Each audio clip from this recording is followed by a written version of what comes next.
కాబట్టి విసర్జయే త్వాం సౌమిత్రి మా భూ ధర్మ విపర్యయ త్యాగో వధో వా విహిత. త్యాగో వధో వా, వా అంటే అది అయినా సరే అని అర్థం అన్నమాట.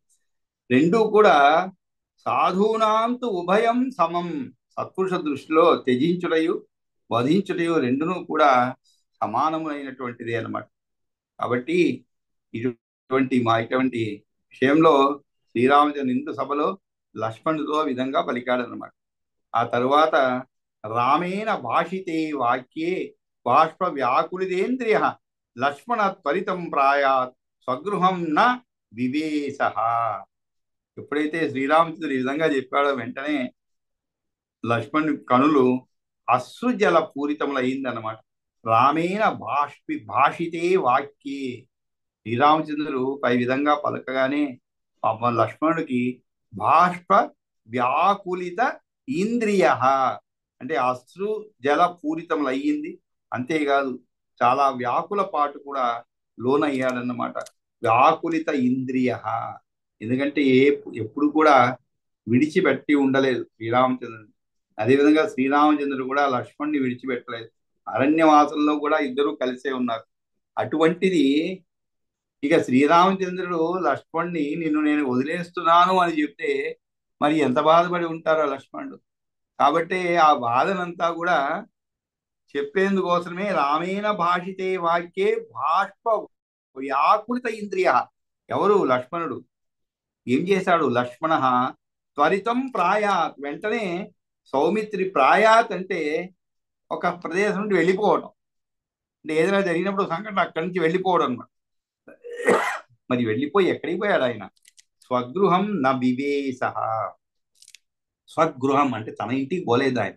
అక్కడి నుంచి వదిలేవి అతన్ని శ్రీరామచంద్రుని నుంచి అశ్రుజల పూరితులైనటువంటి లక్ష్మణుడు వ్యాకుల పాటు గురై లోనై అక్షర నుండి వెళ్ళిపోయాడు. కానీ స్వగృహమున కూడా ప్రవేశింపలేదు. లక్ష్మణ త్వరితం ప్రాయాత్ స్వగృహం న వివేశ. కానీ తన ఇంటికి పోలేదు ఆయన, స్వగృహానికి పోలేదు. అక్కడి నుంచి ఎక్కడికి పోయాడు ఆయన? స గత్వా సరయూ తీరం ఉపస్పృశ్య కృతాంజలి. అతడు సరయూ నదీ తీరానికి చేరి స గత్వా సరయూ తీరం ఉపస్పృశ్య కృతాంజలి. ఉపస్పృశ్య అంటే ఏమిటి?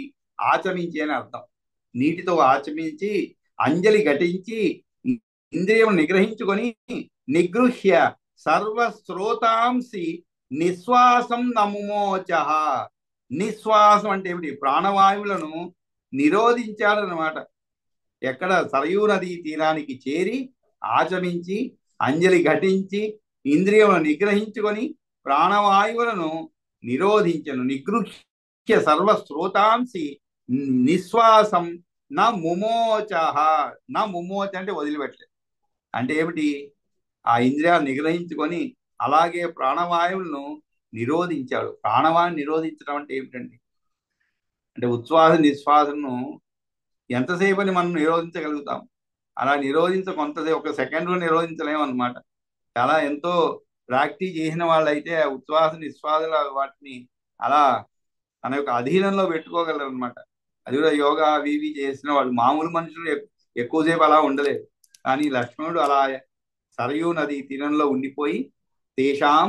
కాబట్టి ఈ 12వ శ్లోకం నుంచి 15వ శ్లోకము తేషాం తత్ సమవేతానాం వాక్యం ధర్మార్థ సంహితం కృత్వా పరిషదో మధ్యే రామో లక్ష్మణం అబ్రవీత్ విసర్జే త్వాం సౌమిత్రి మా భూత్ ధర్మ విపర్యయ త్యాగో వధో వా విహిత సాధూనాం తు ఉభయం సమం రామేణ భాషితే వాక్యే బాష్పవ్యాకులేంద్రియ లక్ష్మణ త్వరితం ప్రాయాత్ స్వగృహం న వివేశ స గత్వా సరయూ తీరం ఉపస్పృశ్య కృతాంజలి నిగృహ్య సర్వశ్రోతాంసి నిశ్వాసం నా ముమోచ. మరి ఆ తర్వాత ఏం జరిగింది? అనిశ్వసంతం. ఆ నిశ్వసంతం అంటే ఉచ్ఛ్వాస నిశ్వాసమును నిలిపి ఉన్న. ఆ అంటే లేనటువంటి, ఏమి లేనటువంటి. ఆ నిశ్వసంతం యుక్తం తం స శక్రాహ స అప్సరోగణాః. ఆ విధంగా ఉచ్ఛ్వాస నిశ్వాస నిలిపి ఉన్న లక్ష్మణ స్వామిపై ఇంద్రాది దేవతలు, అప్సరసలు, ఋషులు ఉన్న వారందరూ కూడా దేవాహ స ఋషి గణాః సర్వే పుష్పైః అభ్యకిరణ్ సదా.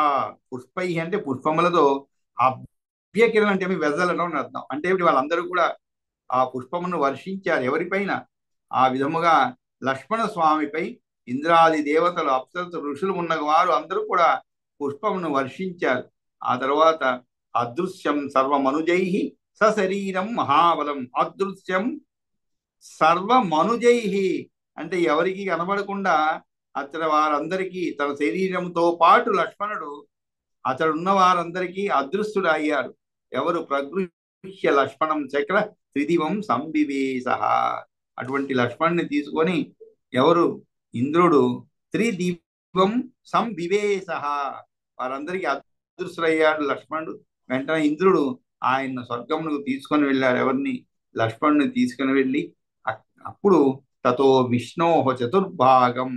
విష్ణోహ చతుర్భాగం అంటే శ్రీ మహావిష్ణువు యొక్క చతుర్థాంశమైనటువంటి లక్ష్మణ స్వామి రాకను ఎరిగి ఆగతం సుర సత్తమాహ, దేవతలందరూ కూడా ఎరిగి దేవతలందరూ మిగుల సంతుష్టులై దృష్ట్వా ప్రముదితాః సర్వే అపూజయంత మహర్షయ. మిగుల సంతుష్టులై మహర్షులతో కూడి ఆయనను పూజించారు. ఎవరిని? లక్ష్మణుని అన్నమాట. ఎవరి చేత తీసుకుని పోబడ్డాడు? ఇంద్రుడి చేత స్వర్గం తీసుకొని వెళ్ళబడినటువంటి ఆ లక్ష్మణుని, అది కూడా ఆ మహావిష్ణువు యొక్క చతుర్థాంశమైనటువంటి లక్ష్మణ స్వామి రాకను ఎరిగి దేవతలందరూ కూడా మిగుల సంతుష్టులై మహర్షులతో కూడి ఆయన పూజించిరి. అనిశ్వసంతం యుక్తం తం సక్రా సాప్సరో గణా దేవాస ఋషిగణా సర్వే పుష్పైరభ్యకిరం తదా అదృశ్యం సర్వమనుజై సశరీరం మహాబలం ప్రగృహ్య లక్ష్మణం శక్ర త్రిదివం సంవివేశ. ప్రగృహ్య అంటే తీసుకొని పోవడం అనమాట, తనతో పాటు. తతో విష్ణోః చతుర్భాగం ఆగతం సురసత్తమాః దృష్ట్వా ప్రముదితా సర్వే అపూజయంత మహర్షయ. ఇది 106వ సర్గలో జరిగినటువంటి 18 శ్లోకాల్లో అంటే లక్ష్మణుడు ఈ విధంగా సశరీరముగా స్వర్గలోమునకు చేరటం అనమాట. కాబట్టి మనము నిన్న ఒక 2 సర్గలు, తర్వాత ఈ సర్గ 3 సర్గలు కూడా చదువుకొని ఈరోజు చదవలసిన వాళ్ళు, తర్వాత కొంత వచనం కూడా చదువుకుందాము. తర్వాత సమయం ఉంటే ఇంకొక సర్గ ప్రారంభిద్దాం. కాబట్టి 104వ సర్గ నుంచి చదవడం ప్రారంభించండి ఈరోజు.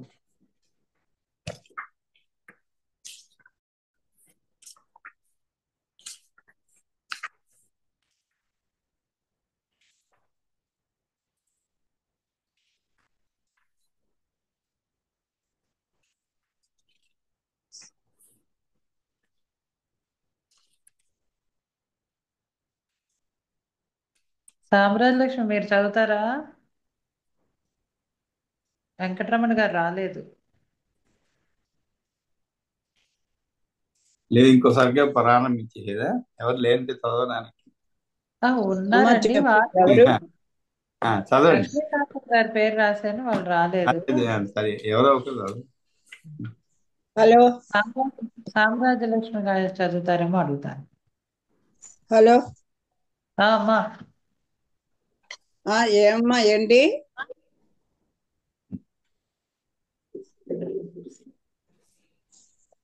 సిరి చదువుతానమ్మది నెట్ కనెక్ట్ అవ్వట్లేదు సరిగా.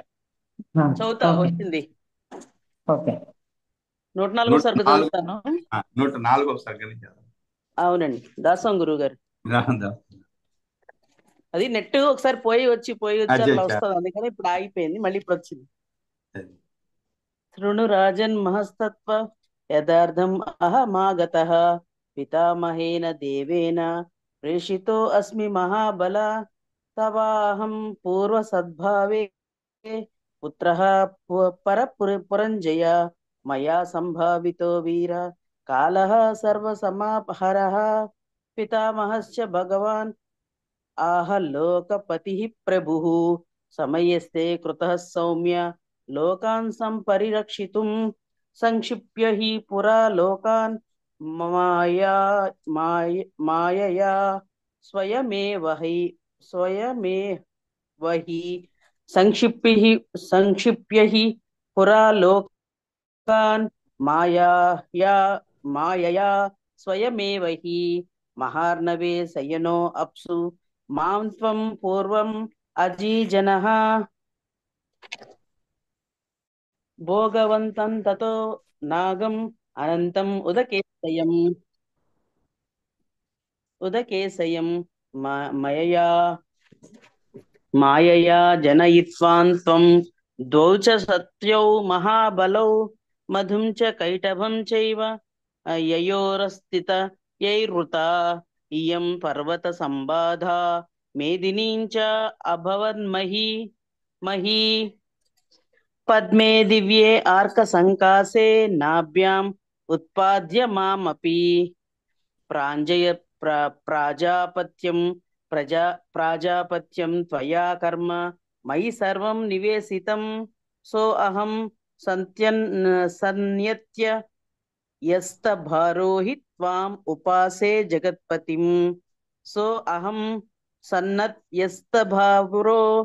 భారోహి త్వాం ఉపాసే జగత్పతిం రక్షాం విదత్వాయాం భూతేషు మమ తేజస్కరో భవాన్ తతస్త్వమపి దుర్దర్శాత్ తస్మాత్ భావాత్ సనాతనాత్ రక్షార్థం సర్వభూతానాం విష్ణత్వం ఉపజగ్మివాన్ ఆదిత్యాం వీర్యవాన్ పుత్రో భాతॄణాం వీర్యవర్ధనః సముత్పన్నేషు కృత్యేషు తేషాం సహ్యాయ కల్పసే సత్వం విత్రాస్యమానాసు ప్రజాసు జగతాం వర రావణస్య వధాకాంక్షి మానుషేషు మనో అదధాః దశవర్షసహస్రాణి దశవర్షశతాని చ కృత్వా వాసస్య నియంతిం స్వయమేవాత్మనా పురా సత్వం మనోమయః పుత్రః పూర్ణాయుర్మానుషేష్విహ కాలో అయం తే నరశ్రేష్ఠ సమీపం ఉపవర్తితుం యది భూయో మహారాజ ప్రజా ఇచ్చస్యుపాసితుం వసనా వీరభద్రం తే ఏవమాహ పితామహః అథవా విజిగీషాతే సురలోకాయ రాఘవ సనాథా విష్ణునా దేవా భవంతు విగతజ్వరాః శ్రుత్వా పితామహేనోక్తం వాక్యం కాలసమీరితం రాఘవః ప్రహసన్ వాక్యం సర్వసంహారమబ్రవీత్ శ్రుత్వా మే దేవదేవస్య వాక్యం పరమమద్భుతం ప్రీతిర్హి మహతీ జాత తవ ఆగమ సంభవా త్రయాణమపి లోకానాం కార్యార్థం మమ సంభవః భద్రంతే అస్తు గమిష్యామి యత ఏవాహమాగతః హృద్గతో హ్యసి సంప్రాప్తో నామే తత్ర విచారణ మయా హి సర్వకృత్యేషు దేవానాం వశవర్తినాం స్థాతవ్యం సర్వసంహార యథా హ్యాహ పితామహా. దోషాలు చెప్తారండి, 105 చదవమంటారా? చెప్తాను. మొదటి లైన్ లోనే రెండో శ్లోకం చదవండి ఒకసారి. పితామహేన దేవేన ప్రేషితో అస్మి మహాబల. అది కాదు, రెండో శ్లోకం. పూర్వ సద్భావే పుత్రః పరపురంజయ మయా సంభావితో వీర కాలః సర్వసమాహర. ఇక్కడ మయా అంటున్నారు. మయా అంటే నా చేత అని అర్థం. మయా మాయా సంభావితో, మాయ చేత జన్మించమని అర్థం అన్నమాట. మాయ అంటే అర్థం మారిపోతుంది మళ్ళా. అవునండి, మాయ చేత చేశారని కదా. తర్వాత 4వ శ్లోకంలో మహార్ణవే, రెండో పదం చదవండి. మహార్ణవే శయానో అప్సుమాం త్వం పూర్వ అజీజనః. సరిపోయింది, కరెక్ట్. ఇప్పుడు తర్వాత 7వ శ్లోకం చదవండి, మొదటి పాదం. పద్మే దివ్యే అర్క సంకాసే నాభ్యాం. సరిపోయింది. ఇందాక దివ్యే ఆర్క సంకాసే అన్నారు. అవునండి, అర్క సంకాసే అంటే కాంతులతో విరజిల్లుచున్నానే కదండి అది. దివ్య కమలం ఉద్భవించిన అర్క సంకాసే నాభ్యాం ఉత్పాద్య మామపి. తర్వాత అవును అంటే ఇదంతా బ్రహ్మ చెప్పి పంపించాడు అనమాట ఆయనకి, అవునండి. కాలకుడి. కాబట్టి 8వ శ్లోకం మొదటి పాదం చదవండి. సో అహం సన్యస్తభారోహి త్వాం సరిపోయింది. ఉపాసే అదే అదే కదా. సన్యస్త. సన్యస్త అంటే అవునండి. ఉంచబడినటువంటి, భారోహి అంటే త్వాం ఉపాస. సరిపోయింది. చెప్పినప్పుడు సన్య అస్తభారే అని 2 విడగొట్టాను, అందుకని చదవడంలో అది సన్యస్త కొంచెం మొట్టిగానే వస్తుంది. సన్యస్త సన్యస్త భారో. అంటే అవునండి. ఉంచబడినటువంటి భారము అని అర్థం. 10వ శ్లోకం చదవండి. ఆదిత్యాం వీర్యవాన్ పుత్రో ఆ, ఇక్కడ ఆదిత్యం అంటే సూర్యుడిలో అని అర్థం. ఆదిత్యుడు అంటే సూర్యుడు. కానీ అవునండి. ఆదిత్యం, అదితి అంటే మనకు అది తెలుసు. అక్కడ అదితి. తప్పొచ్చింది. ఆదిత్యాం వీర్యవాన్ పుత్రో భాతృణాం వీర్యవర్ధన. అవునండి, అదితి యందు పరాక్రమైన పుత్రుడు కదా పుట్టింది. అతిథి యందు పరాక్రమశాలివైన పుత్రుడుగా వామనుడవై అవతరించింది. ఆదిత్యామని చదవాలి. తర్వాత అవునండి. 12వ శ్లోకంలో చదవండి. కృత్వా వాసస్య. కృత్వా వాసస్య నియంతిం స్వయమేవాత్మనా ఇక్కడ కృత్వా వాసస్య నియంతి కాదు, నియతిం. నియంతి కాదు, ఓకే. నియతిం. నియతిం అవునండి, నియతిమే. నియతిం చదవాలి. తరువాత 19వ శ్లోకము చివరి చదవండి పాదం. దాతవ్యం సర్వసంహార యథాహ్యాః పితామహాః. పితామహః అన్నారు. మహాః అన్నాను. ఓకే, మహాః. పితామహ. ఇందా చదివేటప్పుడు పితామహ అన్నారు, కానీ పితామహ వేరు, పితామహ వేరు. అర్థం మారిపోతుంది. పితామహ అంటే సంబోధించడం, ఓ బ్రహ్మ అని అర్థం. విసుగ పెట్టాలండి. పితామహ అంటే అంటే బ్రహ్మ బ్రహ్మదేవుడి అని అర్థం అన్నమాట. ఈ తాతవ్యం సర్వసంహార యథాహ్య. ఆ తర్వాత 105వ సర్గ చదవండి ఒకసారి. 105వ సర్గము. తథా తయోః సంవదతోః దుర్వాస భగవాన్ ఋషిః రామస్య దర్శనాకాంక్షీ రాజద్వారాం ఉపాగమత్. సో అభిగమ్యతు సౌమిత్రిం ఉవాచ ఋషి సత్తమః రామం దర్శయామి శీఘ్రం పురా మే అర్ధో అతివర్తతే. మునేస్తు భాషితం శ్రుత్వా లక్ష్మణః పరవీరः అభివాద్య మహాత్మానం వాక్యమేద దువాచః మేతద్వాచః కిం కార్యం బ్రూహి భగవన్ కో వా అర్ధః కిం కరోమ్యహం వ్యగ్రో హి రాఘవో బ్రహ్మాన్ ముహూర్తం ప్రతిపాల్యతాం. తచ్చుత్వా ఋషి శార్దూలః క్రోధేన కలుషీకృతాః ఉవాచ లక్ష్మణం వాక్యం నిర్దహన్నివ చక్షుషా అస్మిన్ క్షణే మాం సౌమిత్రే రామాయ ప్రతివేదయ. అస్మిన్ క్షణే మాం సౌమిత్రే నా నివేదయసే యది విషయం త్వాం పురం చైవ శపిష్యే రాఘవం తదా భరతం చైవ సౌమిత్రే యుష్మాకం యా చ సంతతిః నహి చక్ష్వామ్యహం భూయో మన్యుం ధారయితుం హృది. నహి శక్ష్యామ్యహం భూయో మన్యుం ధారయితుం హృది. తాచ్యుత్వా ఘోర సంకాసం వాక్యం తస్య మహాత్మనః చింతయామాస మనసా తస్య వాక్యస్య నిశ్చయం.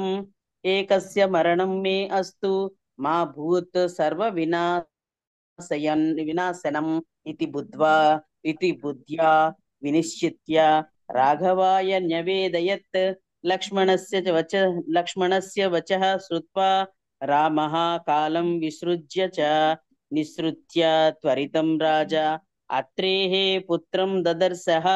సో అభివాద్య మహాత్మానం జ్వలంతమివ తేజసా కిం కార్యమితి కాకుస్తః కృతాంజలిరత భాషత. ఈ రా అనేది కలపాలండి ముందానికి. కృతాంజలి భాషత. కృతాంజలి అభాషత లేదు, కృతాంజలి అభాషత. ఓకే, రభాషత అని కానీ అభాషత. తద్వాక్యం రాఘవేణోక్తం శ్రుత్వా మునివరః ప్రభుం ప్రత్యాహ రామం దుర్వాసాః శ్రూయతాం ధర్మవత్సల. అద్య వర్ష సహస్రస్య సమాప్తిస్తపవసో మమ. సో అహం భోజనమిచ్చామి యథా సిద్ధం తవ అనఘా తచ్చుత్వా వచనం రాజా రాఘవః ప్రీతిమానసః భోజనం ముని ముఖ్యాయ యథా సిద్ధం ఉపాహరత్ సతు భుక్త్వా మునిశ్రేష్టః తదన్నం అమృతోపమం సాధు రామేతి సంభాష్య స్వమాశ్రమ ఉపాగమత్ తస్మిన్ గతే మునివరే స్వాశ్రమం లక్ష్మణాగ్రజః సస్మృత్య కాలవాక్యాని తతో దుఃఖం ఉపాగమత్ దుఃఖేన చ సుసంతప్త శ్రుత్వాం తద్ఘోర దర్శనం అవాజ్ముఖో దీనమనా యాహర్తుం న శశాంకః తతో భూత్వా వినిశ్చిత్య కాలవాక్యాని రాఘవః నైతదస్తి నిశ్చిత్య తూష్ణీం ఆసీన్ మహాయశాః. ఈ చివర విసర్గలు పెట్టడంలో కొంచెం కంగారు వస్తుంది. అస్రహ అనే బాగానే చదివారు, చిన్న చిన్న ఒకటి రెండు ఉంటాయి. ఇక్కడ 3వ శ్లోకంలో 2వ పాదం చదవండి. అభివాద్య మహాత్మానం వాక్యమేతు దువాచః. ఇక్కడ ఎలా చదవాలంటే వాక్యం ఏతత్ ఉవాచ ఓకే లేదు, చదివేటప్పుడు వాక్యం ఏతదువాచ అని చదవచ్చు. లేదు వాక్యం ఏతదువాచ అక్కడ, కాబట్టి ఈ మాటలు పలికారు. వాక్యం ఏతత్ ఉవాచ.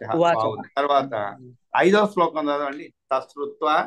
తచ్చుత్వా ఋషి శార్దూలః క్రోధేన కలుషీకృతః కలుషీకృతః. కలుషీకృతః అంటే కలుషమైనటువంటి అని అర్థం.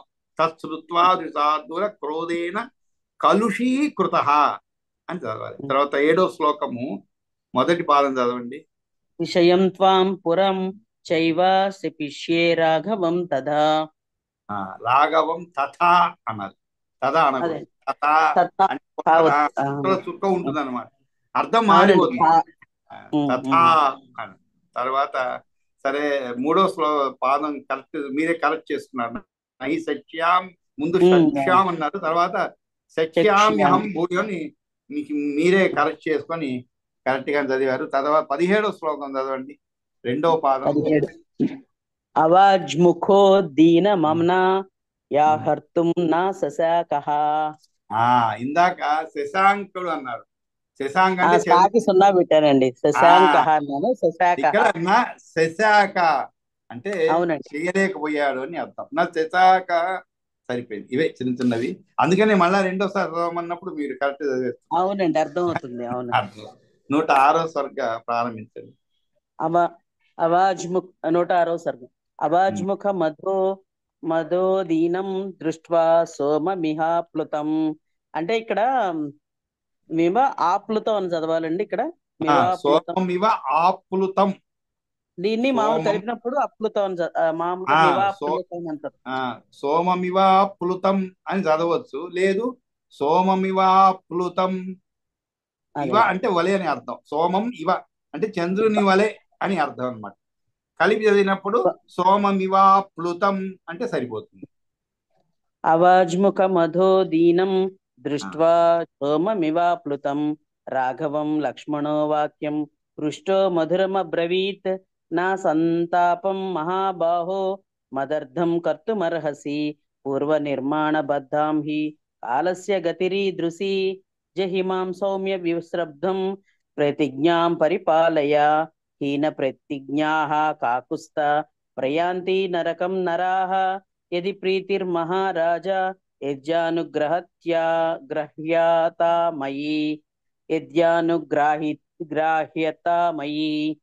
మయి జహిమాం నిర్విశంకస్త్వం ధర్మం వర్ధయ రాఘవ లక్ష్మణేన తదోక్తస్తు రామః ప్రచలితేంద్రియః మంత్రిణః సముపానీయ తదైవ చ పురోధసం అబ్రవీచ్చ తదా వృత్తం తేషాం మధ్యే స రాఘవః దుర్వాసోభిగమం చైవ ప్రతిజ్ఞాం తపసస్య చ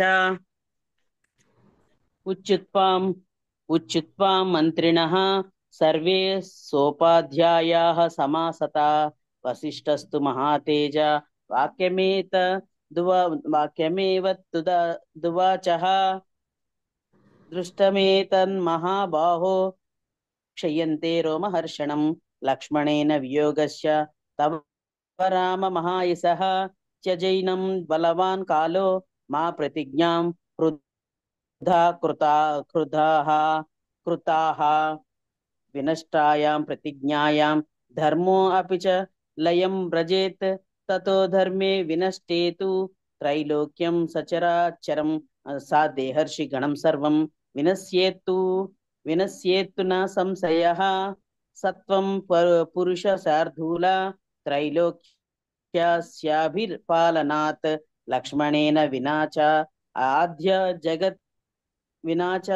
ఆద్య జగత్ స్వస్థం కురుష్వాహ తేషాం తత్ సమావేతానాం వాక్యం ధర్మార్థ సంహితం శ్రుత్వా పరిషదో మధ్యే రామో లక్ష్మణమబ్రవీత్ విసర్జయే త్వాం సౌమిత్రే మా భూధర్మ విపర్యయః త్యాగో వధో వా విహితః సాధూనాం తు భయం సమం రామేణ భాషితే వాక్యే బాష్ప వ్యాకులితేంద్రియః లక్ష్మణ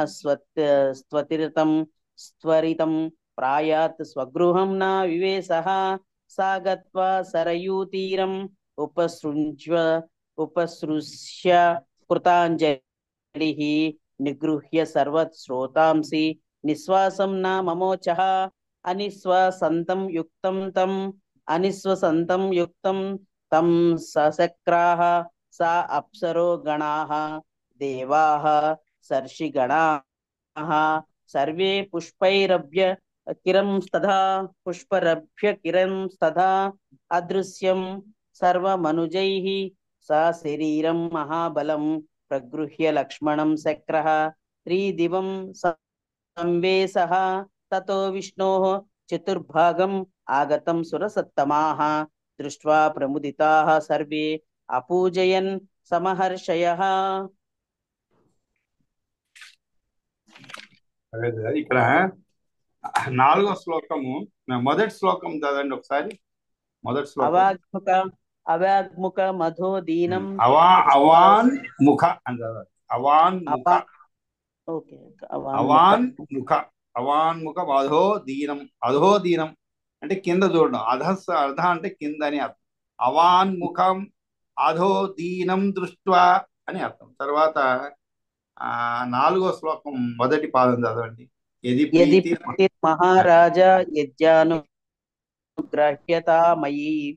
ఇక్కడ యది అనుగ్రాహ్యత దాన్ని యద్యనుగ్రాహ్యతమయి. అనుగ్రాహిత అంటే అనుగ్రహించడం అంటే నా పైన నీకు అనుగ్రహం ఉన్నచో, యది అంటే ఉన్నచో, యది అనుగ్రాహ్యతమయి. అదే విధంగా యది ప్రీతి అంటే ప్రీతి అనుగ్రహము ఉంటే జహిమాం నిర్విశంకస్. కాబట్టి యద్యనుగ్రాహ్యత అని అర్థం. తర్వాత 6వ శ్లోకము దుర్వాసోభిగమం చదవండి. దుర్వాసోపి గమం చైవ ప్రతిజ్ఞాం తపసస్య చ. ఓకే, అదేనండి తాపసస్య. అవునండి, అర్థమైంది. తాపసస్య చ అని చదవాలి. అంటే తాపస్కి ఇచ్చిన మాట వల్ల అదే. కాబట్టి దుర్వాసు అభిగమం చైవ ప్రతిజ్ఞాం తాపస. తర్వాత తాపస్కి ఇచ్చిన మాట 11వ శ్లోకం లక్ష్మణేన 2వ పాదం చదవండి. లక్ష్మణేన వినాచ అద్య జగత్ స్వస్థం కురుష్వ.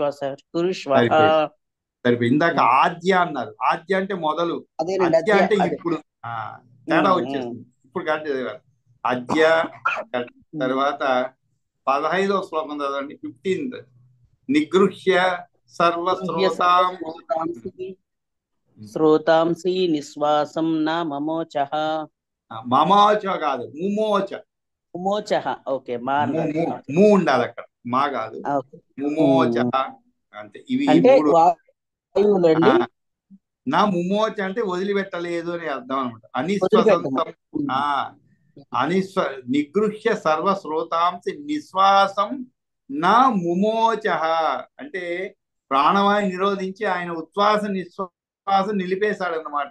అంటే ఏమిటి ఇక అవును. తాను ఈ ఈ యొక్క అవతారం నుంచి వదిలిపెట్టడానికి కోసము సరయూ నది తీరం పోయి అక్కడ ఉచ్ఛ్వాస నిశ్వాసలను ముమ్మోచ అంటే వదిలిపెట్టేశాడు అనమాట. అంటే ఏమీ లేకుండా అలాగే ఆ తీరంలో కూర్చున్నాడు.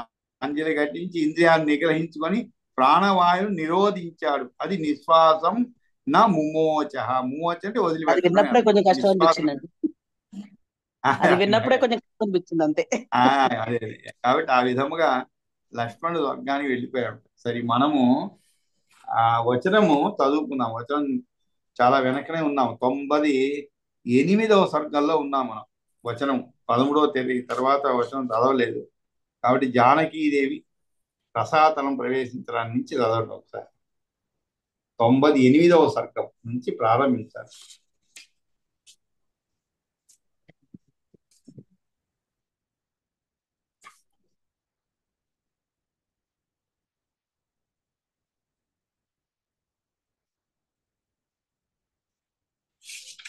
చదువుతారా?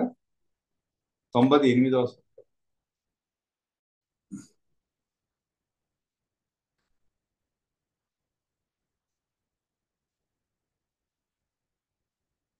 హలో, లైన్ లోనే ఉన్నారండి, వినిపించట్లేదు. చూద్దాం ఒక నిమిషం.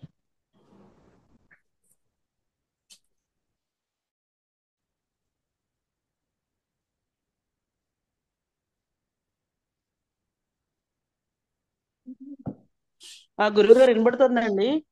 వినబడుతుంది వినబడుతుంది. ఇప్పుడు అయ్యో, వినపడుతుంది. నేను చదువుకుంటూ వెళ్ళిపోతున్నాను. వినబడుతుంది. 98వ సర్గం. చదవండి. సీతా వియోగమునకు శ్రీరాముడు పరితపించుట. జానకీదేవి 98వ సర్గే కదండి. చదవండి. కరెక్టే. జానకీదేవి రసాతలమును ప్రవేశింపగా మేలు మేలని వానర సంగములను అనుచుండగా శ్రీరామచంద్రుడు చేతికర్రను ఆధారముగా పట్టుకొని తన తల రేలాడ వైచి చింతలో మునిగి మిక్కిలి దుఃఖమునందిన వాడే కనుల వెంట బాష్పములు కార్చుచు చాలా కాలం మేడ్చి అధికమైన శోకమైన దోషముతో కూడినవాడే ఈ విధంగా బలికెను. నేడి విధమైన దుఃఖమును మనస్సును నావించుతున్నది. నేను చూస్తుండగానే లక్ష్మి వంటి నా ప్రియురాలగు సీత నష్టమైనది. అయ్యారే, ఇటు దుఃఖం ఎట్లు సహింపవచ్చును? సముద్రపు ఆవరి తీరమున బలిష్టమైన లంకలో నిరోధించబడిన భామిని బలముచే మరలా తెచ్చిన నాకు ఈ భూమి దాచిన సీతను తెచ్చుట ఎంతటి పనియో అని తలంచి శ్రీరాముడు భూదేవిపై గోపించుట. శ్రీరాముడు, ఓ భూదేవి, సీతను తిరిగి వేగముగా తెచ్చి విడిచిపెట్టుము. అట్లు విడవకున్నచో విజృంభించి నా రోషం ఎట్టిదో విశదముగా నీకు తిరిగినట్లు చూపించదను. నాగలి చేతబట్టి జనకుడు దున్ను సమయమున గదా సీతను నీ నుండి బయటకు తెచ్చెను. నాగలి దున్నుచున్న సమయమున గదా సీతను నీ నుండి బయటకు తెచ్చెను. ధర్మ ప్రకారము చూడగా నీవు నా కర్తగారివి కాన నా భార్యను మరలా ఇప్పుడు నాకు తెచ్చి ఇమ్ము. లేకున్నచో నాకు వెళ్ళుటకు దారి ఇమ్ము. రసాతలమునందో స్వర్గమునందో ఆ స్త్రీరత్నమును చేరి ఔత్సుక్యముతో విహరించుచుందును. నా దేవిని యథాస్వరూపముగా లేకుండా ఆలస్యము చేసితివేమి అత్త? జానకీదేవి కారణమున మత్తులోనున్న నేను కోపముతో పట్టణములు వనములు పర్వములతో కూడిన నిన్ను రూపుమాపి నీటిలో గలిపి వేసదను చూడుము. బ్రహ్మ శ్రీరాముని శాంతిని చేయుట అని రోషముచే నెర్రబడిన నేత్రాంచలములు గలవాడై పలుకుచున్న రామును చూచి దేవతలతో కూడి ఉన్న బ్రహ్మ ఇట్టనెను, రాఘవ, కోపింపకుము. రామచంద్ర, మనస్సునందు భావములను దలంపుము. అనగా మొనరించిన యంత్రాంగమును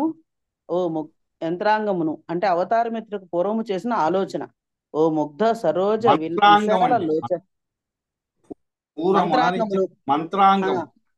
అవునండి, మంత్రాంగమును. ఓ ముగ్ధ సరోజ విశాల లోచన, నీకు గుర్తు చేయుటకనే నెంత వాడను. నీ మనస్సు నంది ఈవేళ వైష్ణవమైన జననమును తలంపుము. ఓ పద్మాక్ష, చిత్త శాంతిని బొందుము. నీకు నిత్యానుపాయిని అయిన భూపుత్ర విమల సాధ్వి నీవందించిన తపోబలముచే భూపుత్రి అండి అక్కడ. సర్వసుఖములలో కూడినదై. ఇక్కడ ఏమండి? నీకు నిత్యానపాయిని అయిన భూపుత్రి అని ఉండాలి.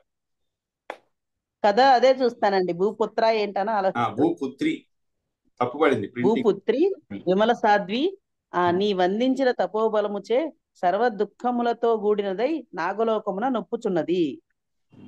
రామాయణ శేషము వినుమని బ్రహ్మ శ్రీరాముని వేడుట. ఓ రామచంద్ర, ఆమె తిరిగి స్వర్గమున నిన్ను కలియును నిజము. నీ కావ్యమునంతను వినుము, అది సర్వమును తెలుపగలదు. నా మాటలను మనస్సున నుంచుకొనుము. ఈ రామాయణము ఉత్తమ కావ్యము. నీవు పుట్టినది మొదలు సుఖములను దుఃఖములను యథార్థముగా చూచుతున్నట్లు తెలియజేయునది. ముందు జరుగునది కూడా వచ్చినట్లు వాల్మీకి ముని చెప్పెను. దానినంతయు నిప్పుడు నీవు వినుము. ఓ రాజా, నీవే దానిని గ్రహింపనర్హుడవు. సమస్తము నీయందే స్థిరముగా నిలిచి ఉండును. రామ, ఇది యాది కావ్యము. ఇది దివ్యమైన అద్భుతమైన అజ్ఞానమును పోగొట్టినదై సత్యమై ప్రకాశించును. నేను దేవతలతో కూడి దీనిని విని ఉన్నాడను. రామ గొప్ప కీర్తిని కలిగించు ఈ సత్కృతి నందుటకు రాముడు తక్క నెవడును తగడు. రామ, ముందు జరగబో విషయములతో కూడిన రామాయణ శేషమును ముని సంగములతో కూడి ప్రేమతో నాలకింపుము. ఉత్తరకాండమను పేరు గలది యది మిగిలినది, అది నీవే వినదగును. మిగిలిన రామాయణము నీ ఒక్కడవే వినదగిన వాడవు. ఇతరులు వినదగనిదని చెప్పి దేవతలతోనూ ఋషులతోనూ ఆగపడకుండా స్వర్గమున కేగెను. ఇది ఒకసారి చెప్పండి. ఇతరులు వినదగదని చెప్పి దేవతలతోనూ ఋషులతోనూ అగపడకుండా కనిపించకుండా స్వర్గమున కేగెను. తర్వాత రాముడు బ్రహ్మమాట మనస్సునందుంచి తరువాయి వినదలించి వాల్మీకితో, మునీంద్ర, నేను ముందు జరగబోవునది సర్వమును వేగముగా వినవలెను అని చెప్పి జనులను వెళ్ళుడని ఆజ్ఞనిచ్చి ఆ కవల బాలురతో ముని పర్ణశాలకు వెళ్లి జానకిని తలుచుకొనుచు ఆ రాత్రి గడిపాను. టైం అయిపోవచ్చింది. ఇక్కడ ఒక చోట రామ అంటే 2, 3, 4, 5, 6, 7, 8, 9, రామ గొప్ప 11 రామ ఇది ఆది కావ్యము. తర్వాత మీరు చదివేటప్పుడు ఇది దివ్యమైన అద్భుతమైన అజ్ఞానమును పోగొట్టున్నది అని చదివారు. కానీ అక్కడ ఉన్నది ఇది దివ్యమై అద్భుతమై అజ్ఞానమును పోగొట్టు. దీనికి తేడా చూడండి. పెట్టకూడదు. దివ్యమైన అంటే ఆ అజ్ఞానానికి విశేషణం అయిపోతుంది. ఇది దివ్యమైన అజ్ఞానం అయిపోతుంది. కానీ అజ్ఞానం విశేషణం కాదండి. ఇది దివ్యమై అద్భుతమై అజ్ఞానమును పోగొట్టుతుంది. అంటే ఎంత తేడా వచ్చేసి చూడండి. మనకు అక్షరం కలిపినందువలన పూర్తి విరుద్ధమైనటువంటి అర్థం వస్తుంది. అందుకని అది ప్రత్యేకంగా చెప్పారు అనమాట. ఇది దివ్యమై అద్భుతమై అజ్ఞానమును పోగొట్టుతుంది, సత్యమై ప్రకాశించును. తర్వాత మనం ఈరోజు మంగళం పాడుకున్నాం. మంగళం కౌసలేంద్రాయ మహనీయ గుణాబ్ధయే చక్రవర్తి తనూజాయ సార్వభౌమాయ మంగళం. యదశ్రవదభ్రష్టం మాత్రాహీనం చ యద్భవేత్ తత్సర్వం క్షమ్యతాం దేవ నారాయణమోస్తుతే. కాయేన వాచా మనసేంద్రియైర్వా బుద్ధ్యాత్మనా వా ప్రకృతే స్వభావాత్ కరోమి యద్యత్ సకలం పరస్మై నారాయణాయేతి సమర్పయామి. కాబట్టి మనం